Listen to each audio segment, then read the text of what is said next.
We were going to wait till 8 o'clock, but then we saw PSU Joe and Flip in the comments getting fired up. We were like, let's just start early. Let's just start a minute early. Let's just go for it, man. I mean, Flip had no idea apparently how to get in here, so hopefully someone sorted him out in the Discord. But I feel like it's only been 2 months, which in theory isn't a long time, but we have not done one of these live shows, one of these live podcasts, and it feels like forever. And the Jets, I think there's a little bit of fear mongering, like they're not going to make any signings before 8 o'clock. We're going to go on here with nothing to talk about. There was the chatter that Woody closed the wallet, like the Jets aren't really super into this free agency, all that stuff. And the Jets had a busy day. Like, I know you were stuck in corporate hell, but like, what did you think of this? All the moves that came just so like. Really just feel like it kept started coming like just wave after wave. It's like, oh, there's another one. Oh, there's another one. Oh, there's another one. Like, I feel like you were going to run out of room on your little sheet here. Yeah, so I am going to answer your question, but just to take care of our P's and Q's here, welcome, travelers, to JetHeads. Yes. We are back live. We are here with Michael Meegan, Paul Kilgallen. I was in corporate hell today. Fortunately, Meegs was doing yeoman's work on the sidebar, keeping me updated as to what was going on.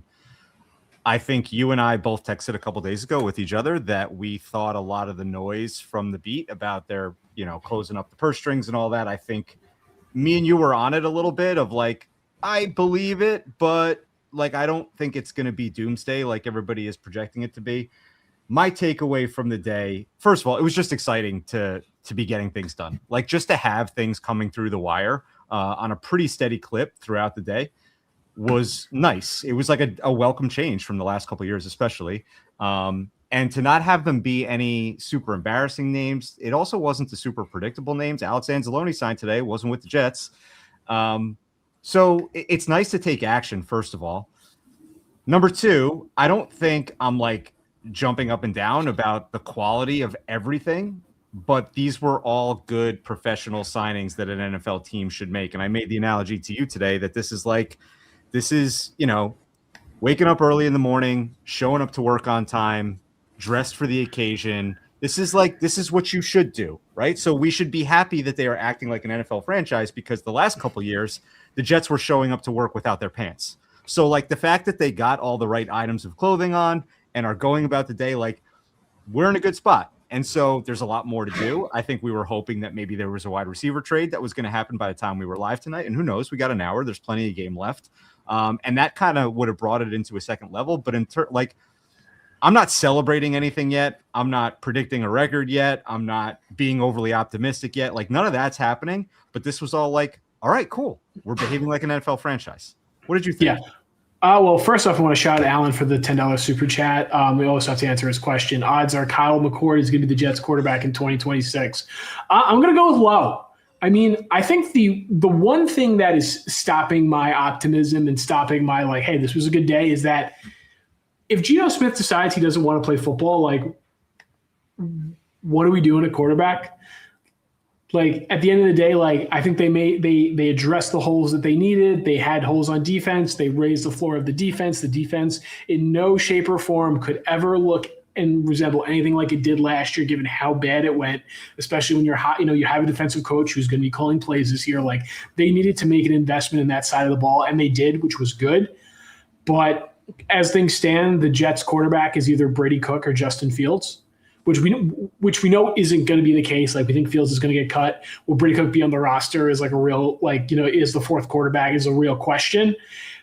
But that question's unanswered at the moment. Like Malik Willis went to Miami, so we don't think Geno's going to go there.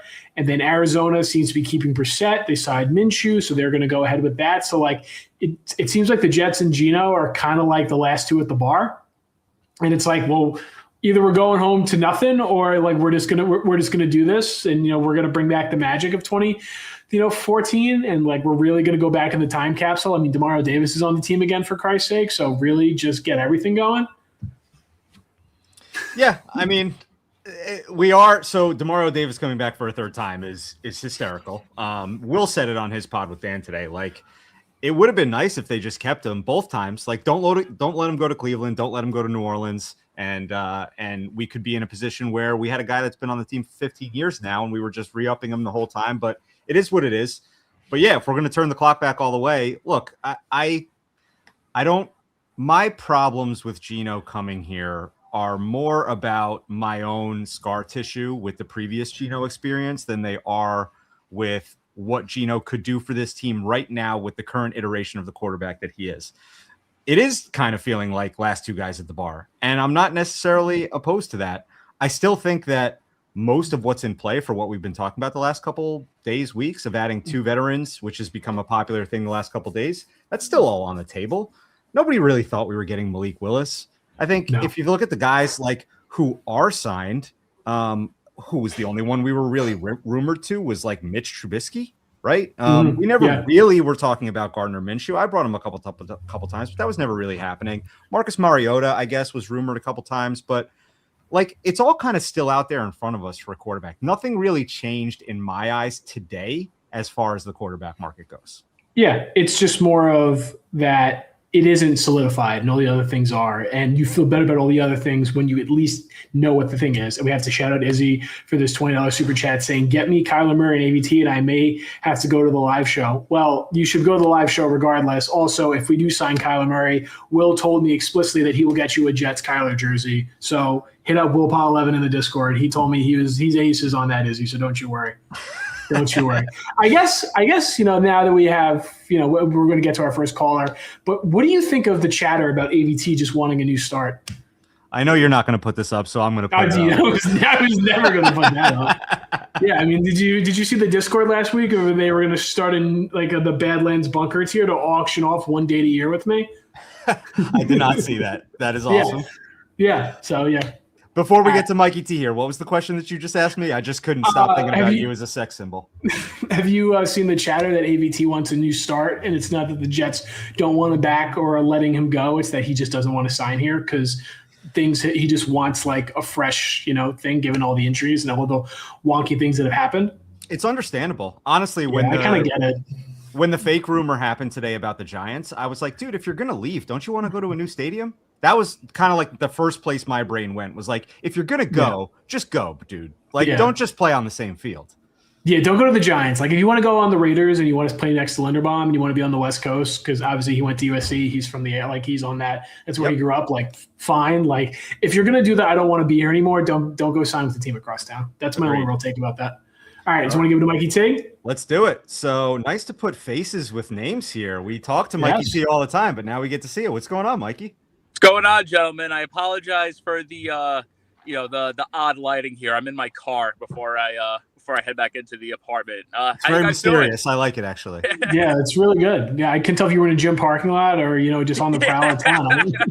I am currently on Hone Avenue in the Bronx with one street light on the entire street. So Mikey T from the Bronx is not just a Discord handle. You're the real thing. I legitimately live in the Bronx. Love it. There we go. Love it. So guys, look, I think it was my voicemail last week, right? Talking about how this team has to get hard, has to get violent, and look what we did today.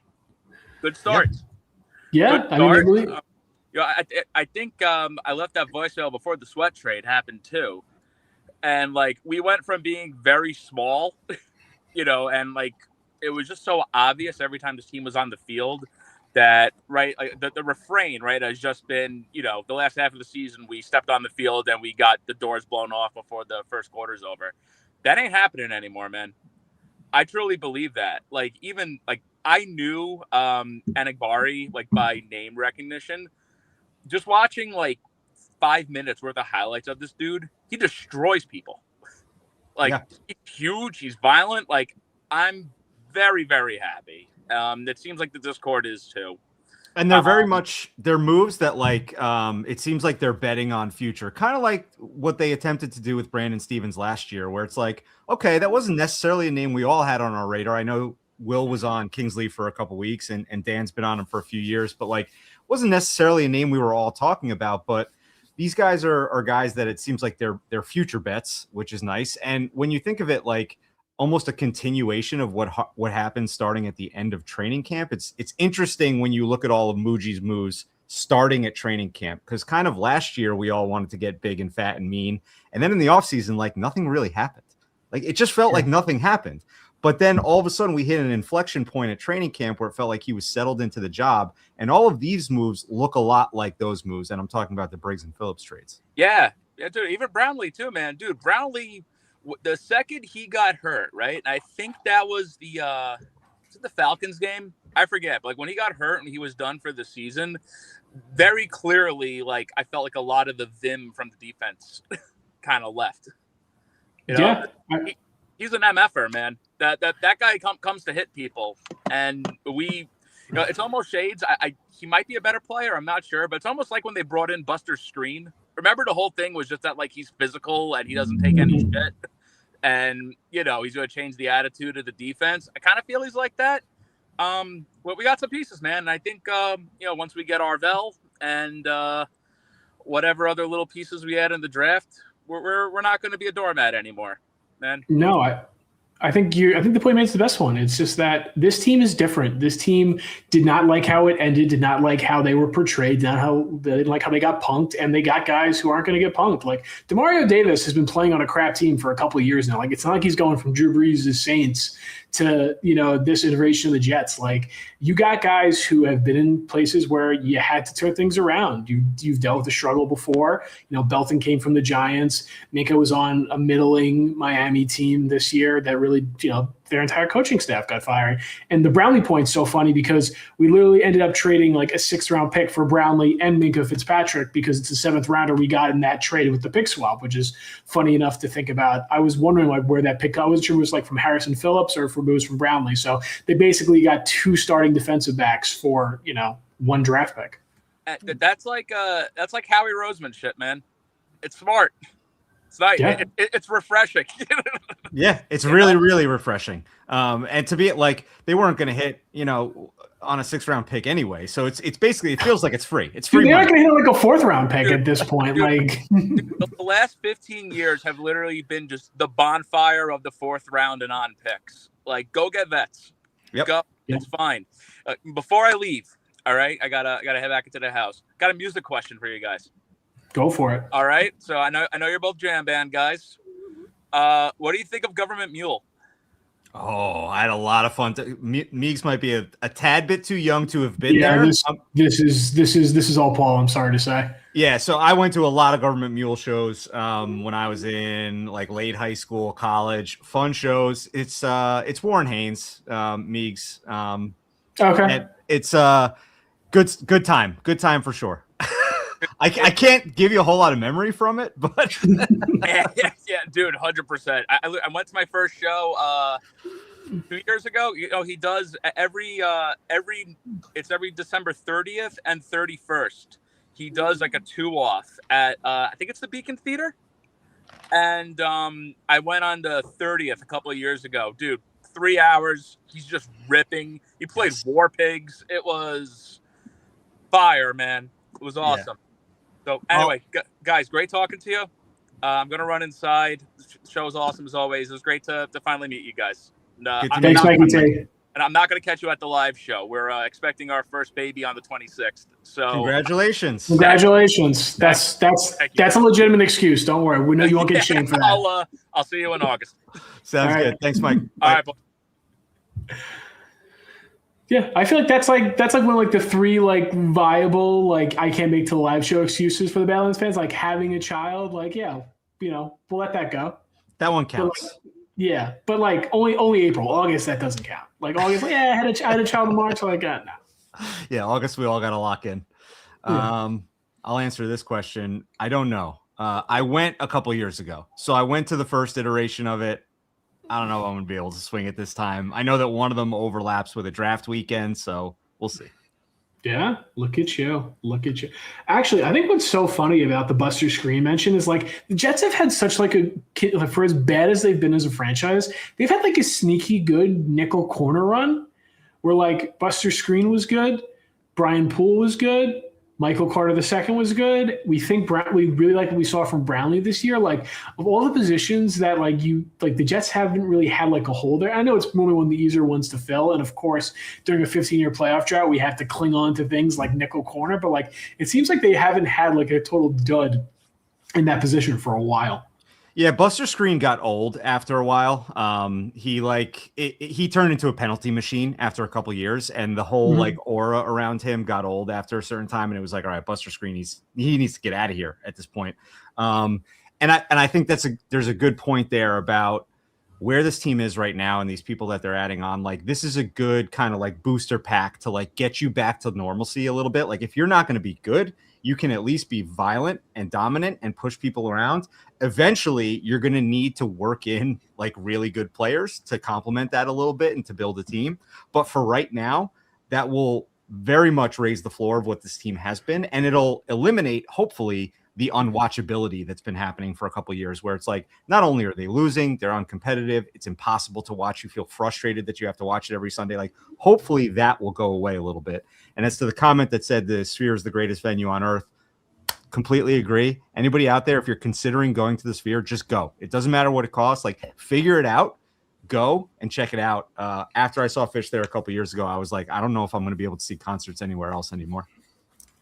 I feel like this is a hot button issue on Jets Twitter that we have to address. I don't know if you were caught up about this. I don't know if you saw this. I was.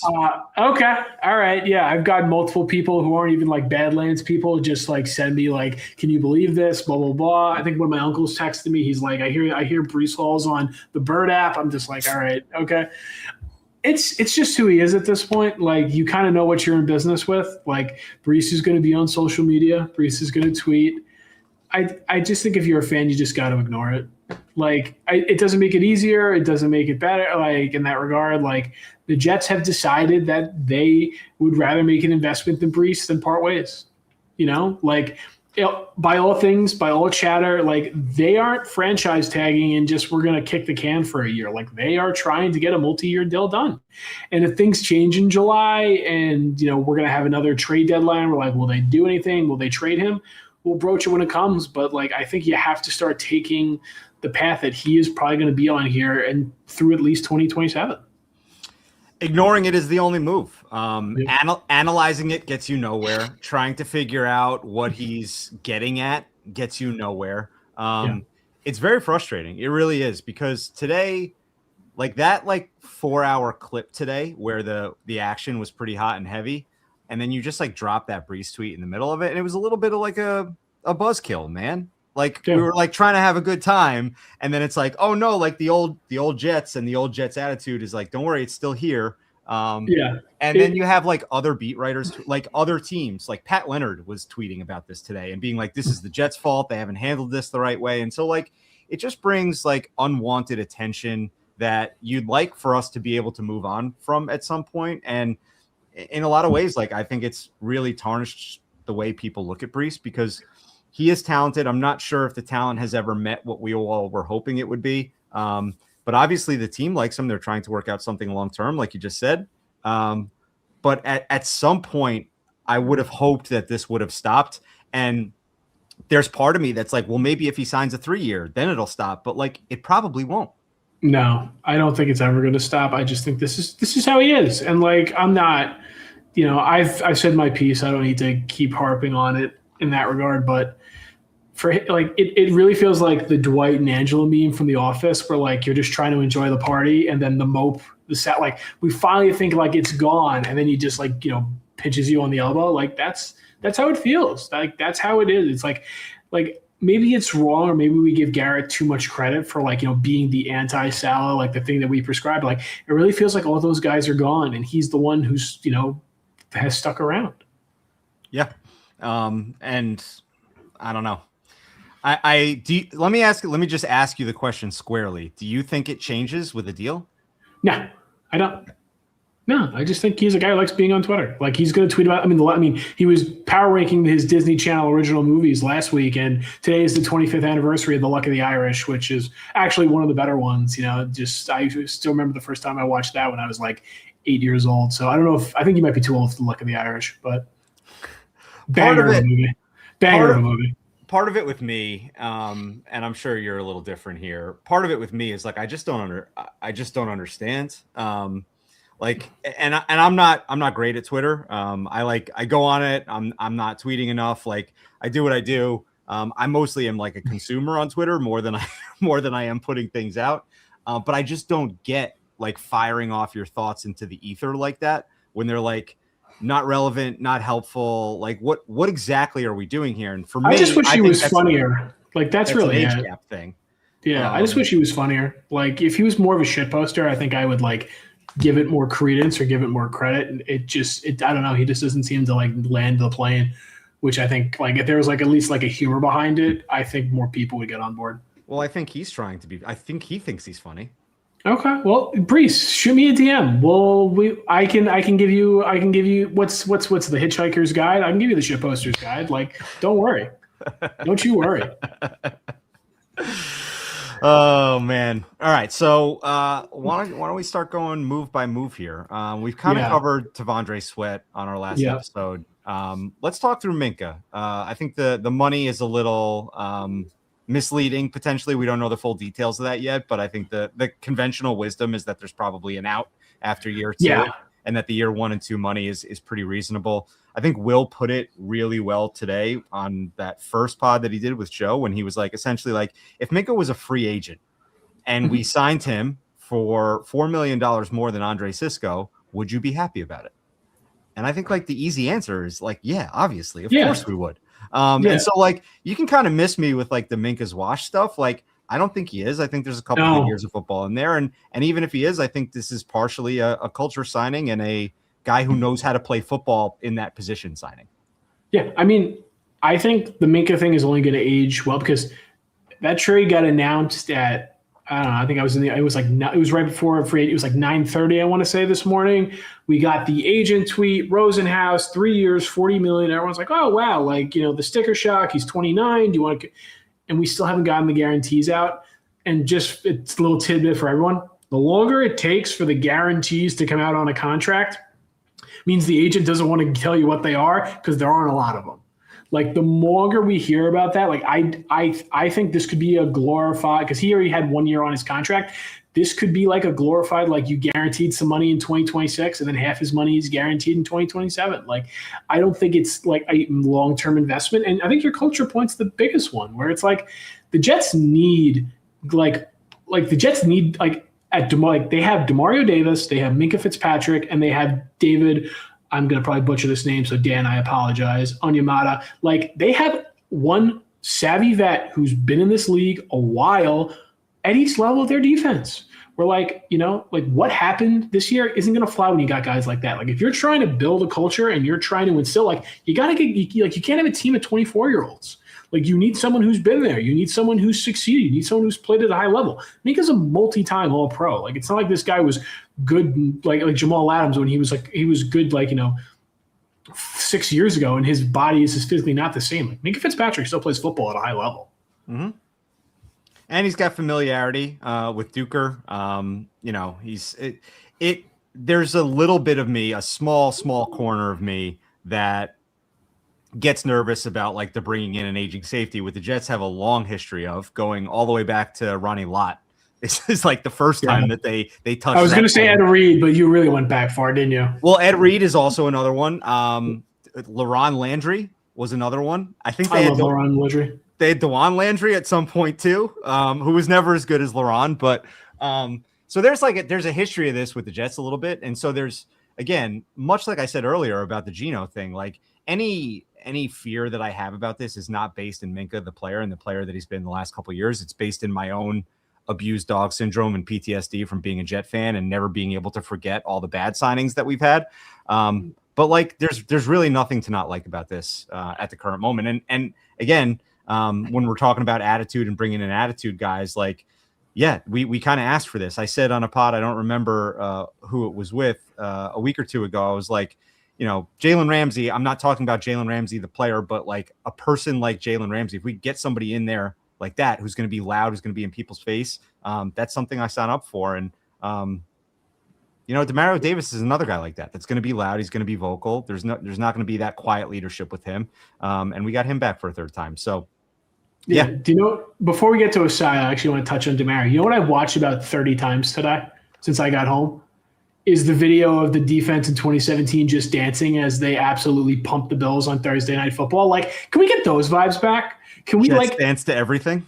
Yeah, like, and I give Big Action Bill so much credit because he put like the mics on like Francesa, yes, like WFAN intro to that, which is one of the funniest videos you'll ever watch. But like it's been so long since that, like, we had a defense that played with that swagger. Even Salah, to an extent, like, those were good units, but like they weren't brash. They didn't have the attitude. Like, they were just like a sound team. They tackled. They didn't force as many turnovers as I think you would have wanted, but they were so much about, just being a disciplined like unit and trying to let these guys eat. But like, there was no like bravado with that. And I kind of want them to get back to that, because I think the way you break through the Jets moat, where like, the Jets are always going to get more crap than they deserve, and they do deserve a lot of crap. Like, we're not here to excuse that. And I think you have to own that. I think you have to be able to put yourself out there and like trying to, go about it a different way, because what they're doing doesn't work. Like, the Jets unfortunately can't just like be in the shadows and just abide by people's,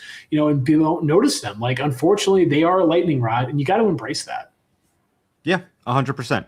And just like you said, lean into it and try to be exciting, because again, the product has been unwatchable for a few years now. Yeah. When we get to Joseph Ossai, like, I think the money was like, when we first saw it, was like, oh wow, 3 years, $36 million. Comes out, it's basically a 2-year deal for $22 million. It's like pretty, like, that third year is a little bit of an inflated number.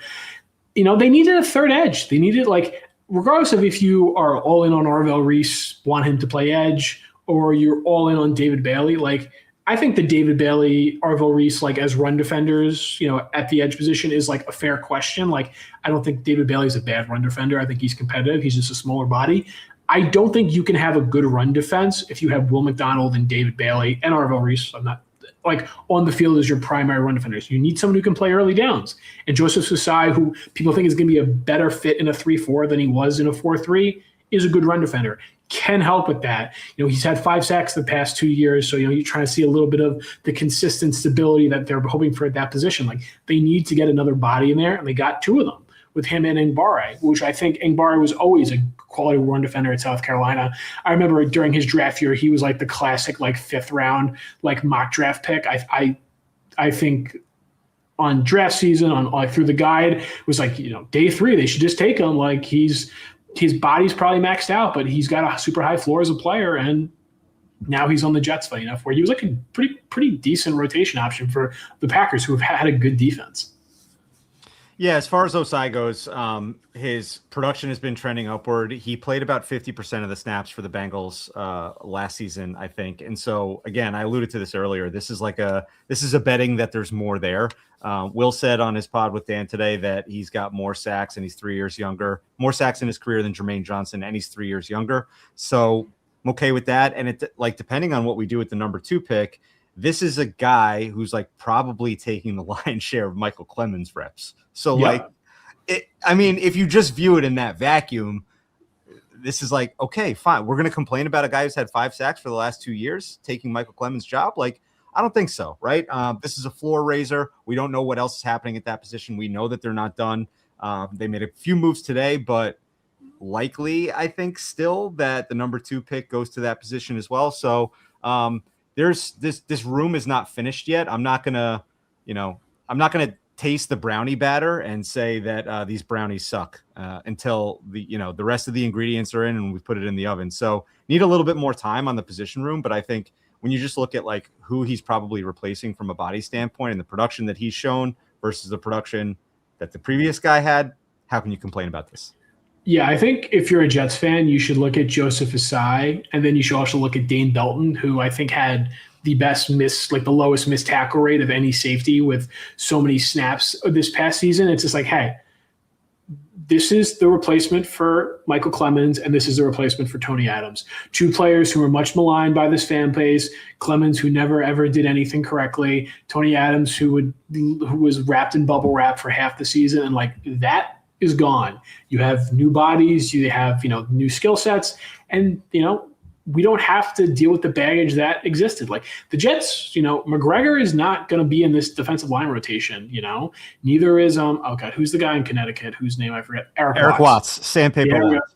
Yeah, like those guys aren't going to be here. They now have like if they draft another safety, their safety room is going to be Malachi Moore, Minka Fitzpatrick, Belton, and a rookie. Like that's a good safety room. They could probably deal with one more depth row at corner, so you don't have to take one in the draft. Like they can probably get another like 1 year, like kind of like how they get like the corner version of Belton, and be like, all right, this defense has some talent, and if we spend the second overall pick on, Bailey or Reese. To like whether it's linebacker or edge to fill out those rooms, and we're like, all right, the rest of this draft can be offense. Like that's where I want to transition this conversation. Where like the Jets today set themselves up to have a very offense heavy draft, and like look at free agency. Look how much money Alec Pierce got. Alec Pierce is a nice receiver. He is not like does not show the levels be worth the contract he got today. Tyler Linderbaum's contract was absurd. He beat the highest paid center by $8 million. He's now he's paid higher than most guards. I think he's the fifth highest paid offensive lineman by AAV at the given moment. So like, you have to draft offense and you have to be able to retain offense. Like you're not seeing premium wide receivers really hit the market. You're not like your tackles never hit the market. We're starting to see that the guard and the interior offensive line market is really starting to balloon, and like. Having a guy on his rookie deal compared to what you have to pay him on a second contract, like if you hit on a fourth round guard and then you're paying them $2 million, $3 million, $4 million, $4 million bucks for 4 years, and then you got to pay him $24 million, like that's a huge jump. Yeah, absolutely. Jake, good to see you. Thank you very much for the super chat. Appreciate it, my man. I did. Wait, I got a question this is more for Jake. Can we say what does Aaron Glenn do well? Maybe it's recruit defensive free agents. Who knows? We might have an answer to his question. So thank you so much for the super chat. Jake, the call-in link is pinned if you wanna hop in and respond to that. I do want to make a note on Dane Belton, just in terms of bringing in skill sets that we haven't really had. He has a little bit of an ability to blitz from the safety position. He's got a bunch of QB hits the last couple of years, and so like that's a if we're moving ourselves towards some kind of safety rotation or at least a safety competition between Belton and Malachi Moore and potentially another guy that you draft as well. Like, I don't think taking a safety in the draft is off the table. I know we want to go offense heavy, as you just said, but that's not off the table. So you're putting yourself in a position where you have guys that can swap in and out that have different talent sets, different skill sets. And so for $4 million, that's an easy one to be excited about there. In terms of Alec Pierce, like we were never in that conversation anyway, but I know the Colts didn't want to allocate that much money to the wide receiver position, but there's part of me that's like, yeah, Alec Pierce is good. Is he a true number one that is going to put up the same level of production without Michael Pittman there? That was a good group of guys between Josh Downs, who misses a lot of time, and because he's small, and Pittman, and like that was a good group of pass catchers there. And so, yeah, I mean, no, I'm not sad about that. We've been saying for weeks that if you can put yourself in a position getting to the draft where you're not back up against the wall, I need this so badly that I have to take this position right here and I have no choice, that means you're in a good spot, right? And so, while yes, there are still some pretty deep offensive needs that you need to take, you can at least focus on that side of the ball and approach it in a more holistic way rather than saying like, I have no choice but to take a linebacker at 16, for instance, or I have to take this edge at 2. You just open yourself up a little bit, even if it's a trade down scenario, even if it's a move around scenario, you've just opened yourself up by raising the floor with these defensive signings. Yeah, like they should go sign. Like if the rumors are true, AVT wants to go somewhere else, and you have a hole at guard, like you should try to make an attempt to sign one. Whether it's a prove it deal, whether you think you can coach a guy up playing next to Olu in that regard, because like you can't be going into the draft where the entire world knows you want to take Vega at 16. Like you just can't telegraph it like that. You need to be able to at least limit to the point where like, hey, like we can wait on this pick or we can go in this direction. Like you can't be pigeonholed. Like Reese versus Bailey, it's the second pick in the draft. Like we know you're gonna have the entire draft board in front of you besides Mendoza. Like you just want to take the best non-quarterback in the draft because there's only one quarterback worth taking in the top 5. Like that's a little bit of a different story. But at 16, you can't be pigeonholed into needing a guard. Otherwise, you're like you can't be like, our offensive line is going to tank without this guy. Yeah, and great point from Like Grenade here. Just the ability to not be predictable is great. And you are right. Like, everybody was pissed that they let the Pats the Pats let the Steelers jump over us for Broderick Jones. Probably a good thing at the end of the day, but in the moment it sucked because everybody knew what we wanted to do. Yeah, and like they still made the wrong draft pick anyway. Yeah, like they took Will McDonald over JSN. They also, like I know they were going to take another corner after taking Sauce, but like, the Patriots got Christian Gonzalez, who was a better player than the Jets and the Steelers took. So it's like I hope, like, if the Jets don't love who's there at 16, see if you can trade back. Like, you want to be able to be flexible on the board. And like Muji, for as bad as day 3 of the draft was and as odd as free agency was to an extent last year, basically from July 4th on, I'm not saying he's been perfect, but he has shown real levels of being a competent GM, and his moves around the margins are really impressive. And he crushed his first round pick. Like, no one in the fan base has any doubts, any issues with Membu. If that redraft happens tomorrow, Membu probably doesn't make it to 7, given how good he played. But does D having on day 1 lean us to an earlier? I think it could. Like, this is the thing where we don't know like what they're bringing in. Like, I keep making the jokes that they're going to trade for Will Levis because Trubisky signed with the Titans today, I think. So they have their backup for Cam Ward. It's like Levis is kind of like, doesn't really have like a place there. I'm just making like the Geno Levis jokes, but you really got to see how the rest of that room pans out, because like I keep making this point and some people don't want to hear it. Some people agree with it. Like, you can't have Andy Dalton as like your penciled in starter and you just have another veteran behind him. Like, you can't bring Tyrod back and have Andy Dalton say that's your quarterback room. But he's not going to sign up for it. Yeah. He's not going to do it. Does Geno, does the fact that they haven't made a move at quarterback today feel to you like it's more likely that I know you said this at the beginning, last 2 guys at the bar, all that stuff, but I think Geno's not officially free until Wednesday, right?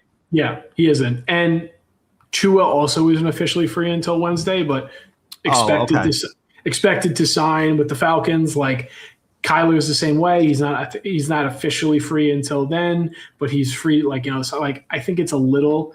I don't know what they get from releasing them in the new league year or not for like those kind of contracts, as opposed to when you just cut someone. So like I think if Geno gets announced, it can still happen Tuesday after seeing Tua, but is there something else that they can do? Like, I really don't know. Like, the thing why Geno excites me, and what did I tell? We've had this conversation. What scares me the most is Garrett requesting a trade after the season. What do I think Geno can do if the offensive line looks how the Jets offensive line looked last year, as opposed to the Raiders offensive line and some of those Seahawk offensive lines he played behind? I think he can get Garrett the football. Like, even if Glenn, like, our fears about him not being the guy are confirmed, and it's a crappy season and they're picking in the top 5 again. Like, I think if you get Garrett like enough targets to be an all-pro in this league, I don't think he's going to ask out. And I want a quarterback who is going to pepper him with targets. And I think Geno can do that. What about the Jameis Winston dream? Is that still alive? I don't know why the Giants do it. And like, just in general, because like Dart had, like, I think Harbaugh wants to win. And if Dart goes down, I think they want to be able to like not have it sink their season. And the Giants are never going to do the Jets any favors on top of it. Like, even if this was like even if he was on a different team with the same quarterback, same head coach, like, I think it's unlikely. And just adding the Giants Jets dynamic to it, I think makes it less likely. Yeah, I think that what you hope for in that situation is that Jameis forces it and requests it, right? And says, hey, I have an opportunity to play over here. Can you work with me to get something done? And so that would be what you're hoping for there. I do want to thank Timothy Bell for the super chat. We didn't thank him out loud when we put it up there. How are we feeling about letting Folk walk? I personally don't love it, considering how well he performed, and it's always good to have more adults in the room. I agree with you on a surface level. Every time Folk kicked last year, I was nervous. The leg was reliable but not powerful. I won't go as far as saying it was dead, but I think that he knows that there's a limitation in the leg, which is why he went down to a dome team where he can kick in the warm weather for most of the year in that division in the South, plus in a dome for 8 or 9 games every year. I'm okay. What I don't want to do is I don't want to just go grab some other veteran kicker and be like, that's the plan, right? As much as it's scary to go back into like the kicking competition thing and have to find somebody unproven that you're going to roll with, I think that's the best option going forward. I do want to bring in a veteran to compete with him in training camp, just in case, like last year when Harrison Meegs was not making kicks in training camp and they brought in Folk to kind of help that situation. Like, I'm good with the same deal as that. And Meegs ended up figuring out and being okay with the Rams late in the season. But like, if you want to go find the best UDFA kicker out there, I'm all good with that, and find like the next guy who's going to be able to drill 65-yard bombs. Yeah, like of all the coaches of everything last year, the one coach who should have actual equity with the fan base is Banjo. He plucked Austin McNamara out of obscurity. He's been the best Jets punter since I can't remember. So if he, and your point about Folk wanting to go to be in the South, be in the warm weather, go to a dome team makes complete sense. If we're going to give one guy carte blanche to fix that position, he's the one who's earned it. The Banjo kicking lab. Yeah. Yeah. You really like that one when you said that in the group chat today. Yeah, I mean, right. Go ahead. I was saying, can the Jets just break another signing? Like, come on. I want like at least one signing while we were live. I know someone put Geno in the chat in all caps. I was like, oh, did I miss it? But no, I think he was just more just commenting on the discussion. Like, can they just give us something? Or a trade. I would take a trade as well. Yeah, I'd take Brian Thomas Jr. in a trade. I guess my question for you with that, like that seems to be like Jaguars are now starting to push it out. Like, hey, we're considering. Hey, we don't love our offers, and we're trying to see if we can create a little bit of a bidding war and raise the stakes, etc. Like, how do you feel about like the potential of having him on the Jets? Given how like I think there's a super talented player there. He had a great rookie season. Last year things got weird, but like Liam Cohen's a good offensive coach, and Jacoby Myers came in and took your spot like immediately, and they seem to be pretty cool with moving on after 2 years. Like, it's kind of like 50-50 to me. Yeah, so I like the player that came out of LSU and the player that had a really solid rookie season. Liam Cohen is a really good coach. Liam Cohen's also a really strong personality. So I could see Liam Cohen taking some small offense that was committed by Brian Thomas and like just being like, yeah, dude, you're in the doghouse forever now, right? And so I'd love to, and we're not going to be able to get this, but I'd love to get more of an understanding of what happened and try to like get to the bottom of what that was. And I'm sure that the Jets are doing work on that and trying to figure out what the situation was down there. But I guess the conversation becomes, what's the price that you're willing to pay on that gamble? Because at this point it is a gamble. You're not necessarily getting the player that was coming out of LSU or the player that had that rookie season anymore. You're getting a player that has a year on him now that doesn't look so good. And so, is it 44 straight up? Is there a player involved? Do you need a pick back if you're sending 44 over? Like, I guess what exactly does that trade look like, and what could you potentially get with that pick? If it's not in a trade for Brian Thomas Jr. is what it comes down to. But if you're asking just like on the whole, am I willing to take the gamble? Yeah, I'm willing to take the gamble. It's a position we've had trouble figuring out for a long time. And so absolutely, I'm willing to take the shot on it. Yeah, I think if you ask me, am I willing to trade 40? Because the Jaguars have a comp third. Am I willing to trade 44 for Brian Thomas Jr. and pick 100? My answer is yes. Anything steeper than that, like 33, no pick back, I think it becomes a bigger question for me. Let's just bring him in. Oh, the man, the myth, the man who won't use the voicemails but will always call in. Mr. PSU Joe, how are you? I'm very good. How are you guys doing? Good. Good to see you. Happy to see you. Yeah, I was mad at Meegs for a couple of days there because there was some serious Drew Aller slander online, and I praised Gavin McKenna, and I can't win with you. I can't win with you. No, it's all good stuff, man, and a lot of it's merited, so I'm not going to complain. But it's been an exciting day, right? I think we've made some good moves. I think we have some things we still need to do, but I'm not going to say a certain win total is in our future, but I definitely feel like we're heading in that direction. So, yeah, we'll see. I mean, Yeah, I mean, you've been saying 10 wins since before free agency started, so this can only reinforce that point if at that point, I think. Yeah, and honestly, 10's my favorite number, so that's the number I picked. My rationale was just simply that, at some point we have to get the ball bouncing our way, right? It's not always going to be, doom and gloom, and why not us this year? And realistically, last year there were some games we should have won. Like I think we were better than a 3-win team. So if we were really a 6-win team, and then we get a few to bounce our way next year, we'll be in a better place. So you're saying that from like a universal standpoint, like it just has to come our way at some point? I think that's a part of it. Yeah, I mean, I think I like we that. suffered for all these years. Why not? Why not us this year? So yeah, I mean, regression has to come sometimes the other way. Like regression is just going to the mean. It doesn't mean that it has to be worse. Like there's a chance it could get better. yeah, who would have thought that the Chiefs and the Lions would have made the playoffs last year? Right at the beginning of the year, if I told you that, you both would have laughed at me. So. Yeah, and that parlay would have paid out like what 10-1 probably at least. I can only imagine. Speaking of parlays, I've been thinking about our interception one that we kept on rolling over every week. I cannot wait until week 1 because I am loading up on it. If we do not get an interception, I'm going to lose my mind. What are we at? 10 units for week 1? yeah, probably right. I mean. I said this on I think the last live show. Like they have to go full Cleveland Browns with the win and do free Bud Light. Like they have to bring it back. Yeah, absolutely. One of the beat writers today tweeted something that was like, "Oh, Minka Fitzpatrick, he hasn't been as much of a ball hawk in recent years. He only has 1 interception last year, but that would have led the Jets." And I was like, "Oh, gosh." Yeah.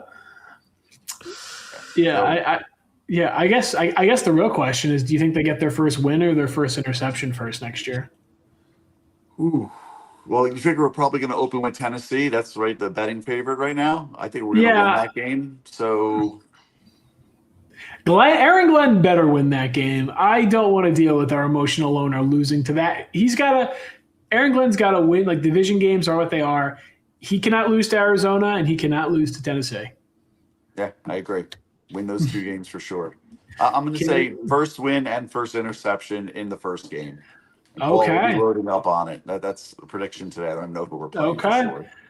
I love it. Okay, so yeah, I mean, Paul will predict like they could be playing Buffalo in Buffalo week 1, and Paul will predict a week 1 win on the pregame show. No, dude, I don't do pregame predictions anymore. That all ended when we beat the Bengals last year.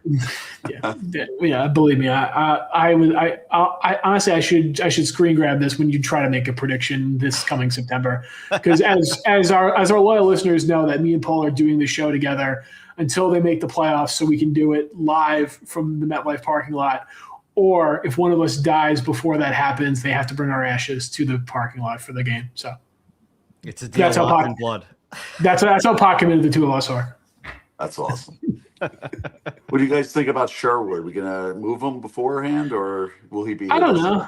I think they're gonna do it. I mean, they have a lot of money tied up in linebackers, so like I don't know what they can really do about getting out of his money, or if they're just gonna, will Jeff Ulbrich give you a pick, or like for your day 3 pick swap? I mean, Bob Sal, I don't know if he has any money left after his spending spree today.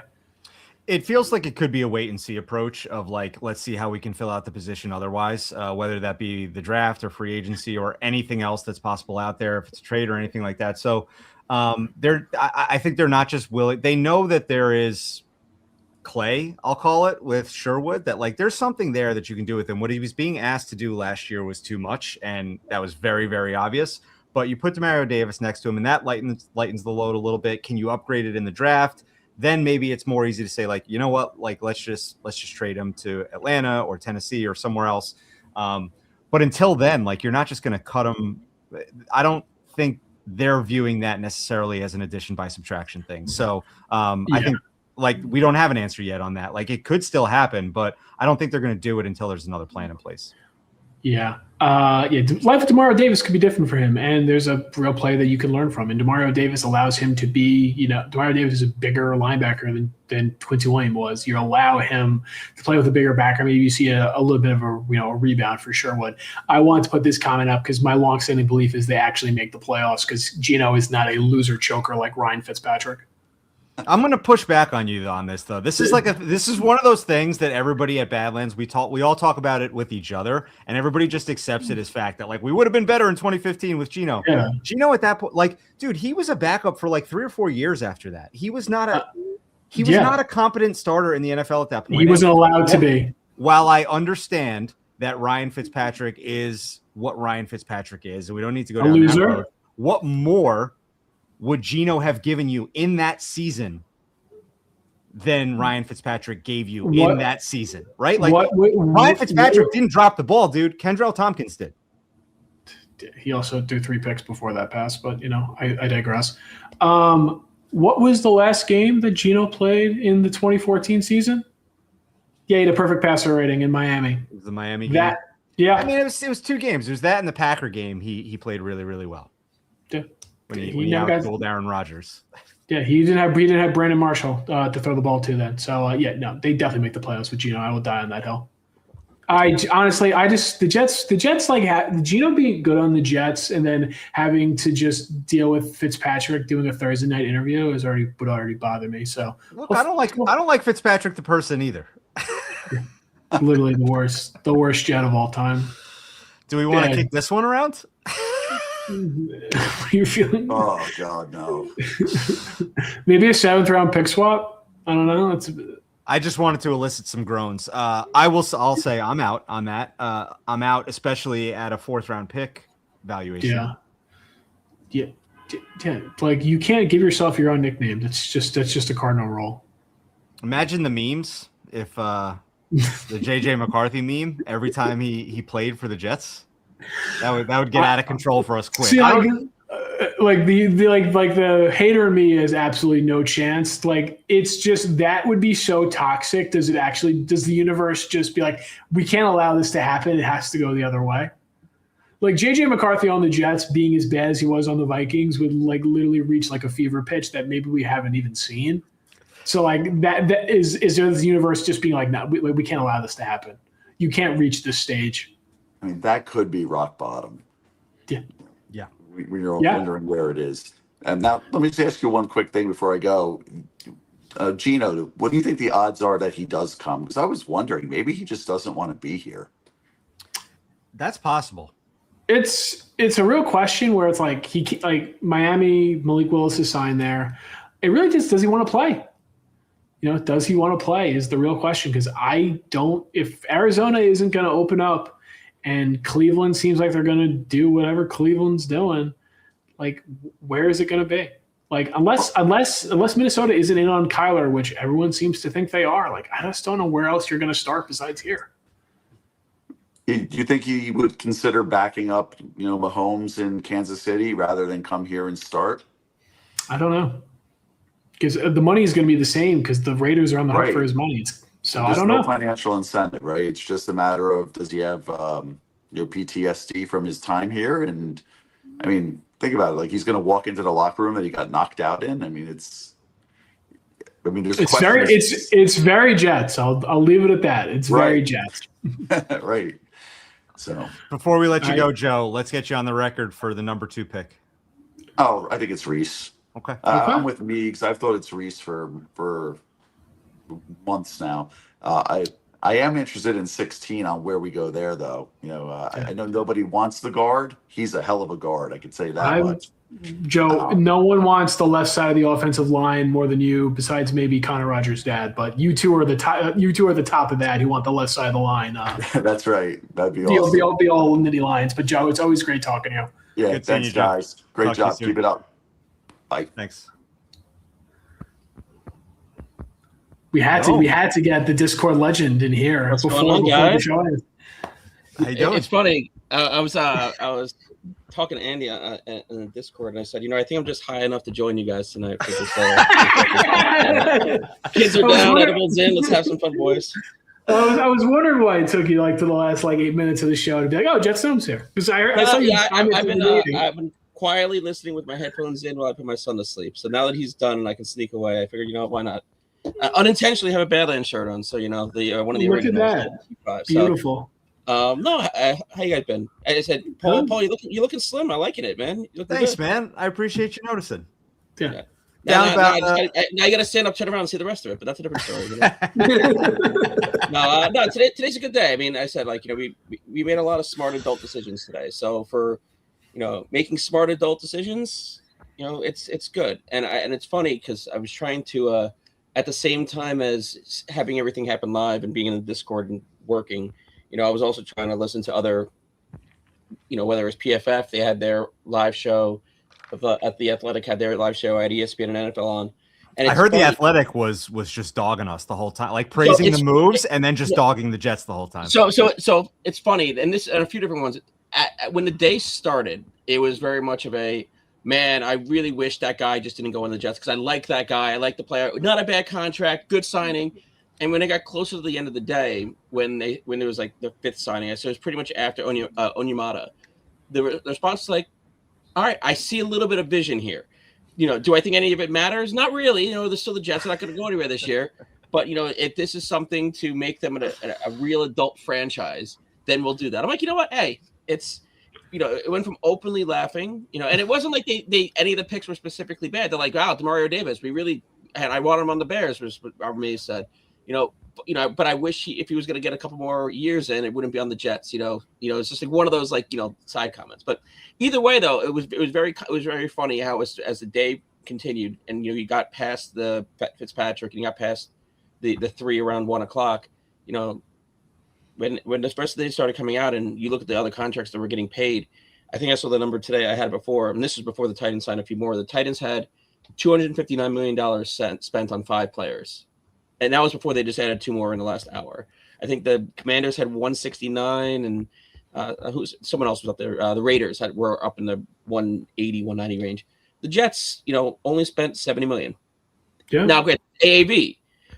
They had 100 something to spend. So that means they still have around 20 to go, and that's and that's AAV. That's not guaranteed money or anything else like that. But it's, they still have space and time to make another trade, to make another signing. They haven't overcommitted anything. I mean, the longest contract you have here is Ossai for 3 years, but really it's guaranteed for 2. I mean, same thing. We haven't seen Fitzpatrick breakdown yet, but either way, 3 for 13 a year is still pretty good. I mean, you have no one here that you've committed to longer, where you have 6 years of void years into the future, and you're punishing, debt. You're not paying CJ Mosley and dead cap money, which you are this year. You're not wasting the future, and that's regardless of whether you think that Aaron Glenn's going to be here long term or not. If he's here long term, great. He now has $200 million in cap space next year to use, and not a bunch of dead money. If he's not here, hey, guess what?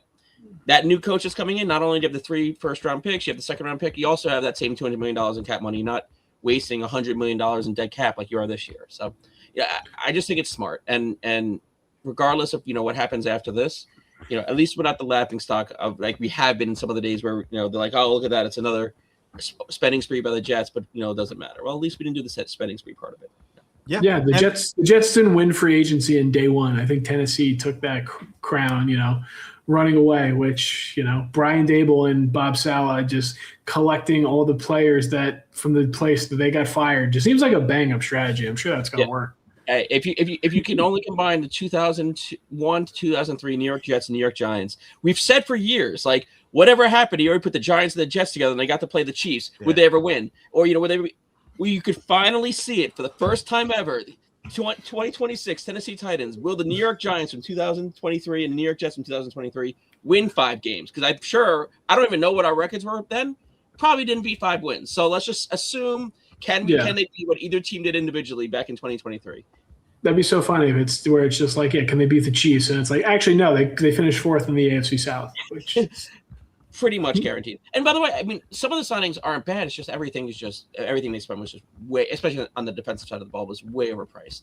I mean, JFM we can all appreciate, but like their corners and their safety they got was ridiculously overpriced for market. So either way. And like JFM's a very useful, versatile player. I'm happy he got paid, but like the part of the beauty of JFM was that he was underpaid for so long. He was a UDFA that Douglas picked up the scrap heap. They were proactive with the extension. It was 4 years, $52 million. And he played out that extension in Denver. They guaranteed him some more money. But like now, this is the first time that he's getting paid. And I think JFM is 30 years old now. So like you're giving him the most money he's ever got in his career for his 30s. And we'll see how he ages. It's like funny a great guy, but when you start thinking about some of these things, you're like, well, how many players got paid out on third contracts in this cycle? Because that's always like an interesting thing to see. JFM got his first big payday like this time around. Like Tremaine Edmonds went from the Bears to the Ravens, right? Or to the Giants. He got 336 on his third contract. I don't want to know or guess what this is Demario's contract of being 37. Yeah. Is it sixth contract around? But he got, and if you ever want to talk about, they always say like, oh, what's the best class? What's the best year? The 2012 the 2012 linebacker draft class, still undefeated in my opinion, because you have Luke Kuechly, Hall of Famer, Bobby Wagner, Devontae David, and Demario Davis still playing. Three of the guys still playing from 2012. It's insane. Yeah, especially at that position where, like, once you start getting in your 30s, it normally goes and it doesn't you end up really like hang on. Yeah, well, Luke Kuechly could probably still. If Luke Kuechly didn't get that many concussions, he's probably still playing to this day. He's still the best linebacker. I'm saying that's the position that you'll get all the concussions, though. If there's that one in running back. So, all right, well. No, do you have? We ask Joe. We'll leave it with you before you get out of here. Who do you think the Jets take it to? All right, so and 16. I think let's do both. I think they're in recent. Okay, recent 2 is I think the obvious one. Do I care? No, just give me one of the 3, and I'll find a reason to be happy. The one thing about Bailey that scares me a little bit more, and actually I think is probably the reason why he's falling down the list. With our signings this year at DN, they're bigger guys. I think it would struggle for Bailey to maybe get on the field in that situation compared to Reese and his variability. So I think Reese would be the pick. At 16, I'm the weird one. I'm going Jordan Tyson all the way, and I've been Jordan Tyson standing this from the very beginning, like 3 months back. And I it's honestly because I don't think either other wide receiver gets to us. And I think you'll look around, you look at what happened recently. I think the Rams are going to take a wide receiver now, pretty much guaranteed. And I think Mekhi Lemon is like the easiest layup in the world for there. And I think Tyson will scare enough of the earlier teams to not go for him, where I think we're going to be sitting there. And to your point, we might be deciding between a guard, Ione or whatever, and a cornerback, which is not really a direct need, or the last of that tier wide receivers with injury risk. I mean, scary injury risk, but who knows? But I think his ceiling is honestly like a step down Justin Jefferson. Like his size speed combo is great. His hands are great. It's just one of those things where he actually would be an upgrade over Garrett Wilson. I think Tate and Lemon would be complements. I think he's the only one that has the potential to be the true like wide receiver one, for a team like in the 1A 1B situation. I think the other ones could be 1Bs 100%, but he's going to be a 1A. Somebody's going to have to take the gamble on him at some point, and if it works, you look like a real genius. If in 3 years we're looking back and we're like, man, how did people let Jordan Tyson fall to the mid-teens? Like all the same people let CeeDee Lamb drop to what, 16 that same year? Jason went to 19. Like it happens, man. Yeah, so it'd be nice for us to be that team for once. For once. Well, thanks, guys. I appreciate it. At one point I'll send you a voicemail, but I just figured, jump in with you guys. Get in the effing Discord. Right? Yes, everyone. Like I think he's talking to you, Meegs. I am in the Discord. I was in the Discord today. I'm talking to both you guys. You're in the Discord less than I am. Even Connor came in and said, "Hey, thanks for the baby news." Like shit. I mean, and they jumped back over to the NFLSE one. So no, jump in, have fun, and for everyone else, and all the dumb. Oh, and for the dumbass goons in the NHL chat and everything else, it's good hanging out with y'all, but Rangers is terrible this year, but still good hanging out. You guys got a good game though.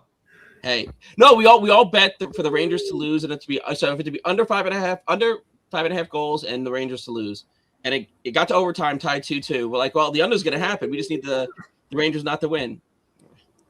So it was great. It was still a great day though. Great day with the boys. Glad to hear it, though. Thank you so much for calling in. You guys have a great one, man. Be good. See you now. All right, I think we're going to get out of here, but I just want to put this up here. Is it concerning that every quarterback comes up as a Frank Reich type? Is it just a guy who sucks? Yes, it is concerning. Yes. Yes, it is. Yeah. Wentz is on my list of like, I don't know if I can do it with that. No. Yeah. Like, so I'm good. I'm so good. I'd rather trade a fourth for JJ McCarthy than have Carson Wentz on the roster. Yeah, agreed. Yeah, that's kind of where I'm at. But I mean, the fact that there's over 1,000 people still watching us is it was so cool to be back. Thank you so much, all of those, for listening, for tuning in. We're definitely going to do something before the draft. I think the plan is, because I know we've talked about all the Badlands crew, sans Connor, because, Connor's working at his real job during the draft, about having everyone together for reactions and stuff on during the actual for the draft. But this show, I think the Wednesday before round 1, we'll do one of these 8 o'clock, probably do a nice primer for the draft. We'll have Will give our last takes. We'll have people come on, but everyone can get their last, we'll do a nice nugget, all that news dump and everything, probably the Wednesday for the draft. So keep your calendars marked for that. And then obviously Mark is doing the live show every week now. I know you're going to be on him 1 week. I'll be on them, I think, in 2 weeks. So make sure you guys are tuned in for that. Program manager Meegs delivering all the good news. I love it. Love a good PSI. You do have to answer this one before we go. Will you root for Aller when they draft? I mean, he's probably if it's going like the Penn State last Penn State quarterback we take, he's never going to play. So I mean, if he gets on the field, I will root for him. That was my promise to you, Joe. Great seeing you guys. Thanks for coming. Blows our mind every time. Appreciate it. We'll be back soon. We'll see you next week on a regular JetHeads episode, and then the Wednesday before the draft for another live stream. Make sure you call in next time. Thanks, guys.